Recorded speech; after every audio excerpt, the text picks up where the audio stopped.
Sound business बोले काଣା है এটা सबकर माइंड रे आसी। साउंड बिजनेस बोले केनसी इवेंट रे केनसी प्रोग्राम रे सामने वाला कस्टमर के तमे साउंड और लाइट रो पूरा सेटअप प्रोवाइड करूछ।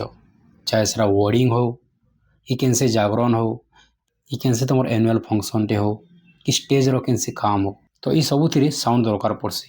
एथिरे हमें स्पीकर, एम्पलीफायर, मिक्सर, माइक लगासु क्या कि आमर सिस्टमटा पूरा प्रोफेशनल लगवा और कस्टमर मान के आमर ऑडियंस मान के गोटे क्लीन क्लियर साउंडटा सुनाई देवा सेतिर लगी। इनो प्रॉफिट तुमके सेते बोले मिलवा जेते बोले तुम पूरा क्लीन और क्लियर साउंडटा प्रोवाइड करबो कस्टमर के और कस्टमर के ठीक टाइम रे तुम तमर सर्विसटा प्रोवाइड करवा के पड़वा। ई बिजनेसटा क्वालिटी और ट्रस्ट एका चलसी। विदाउट क्वालिटी और विदाउट ट्रस्ट रे ई बिजनेसटा तुम केते बोली चले न पारो। ई दुईटा जिनिस बहुत जरूरी है हमर साउंड बिजनेस रे। आजिरो डेट रे चाहे तुमर केनसी फंक्शन हला, इवेंट हला, प्रोग्राम हला, स्टेज रो लाइव प्रोग्राम हला, सबुथिरे तुमर साउंड रो जरूरत पड़सी आका। तो ई साउंड रो डिमांड केहे भी कम नहीं हुए।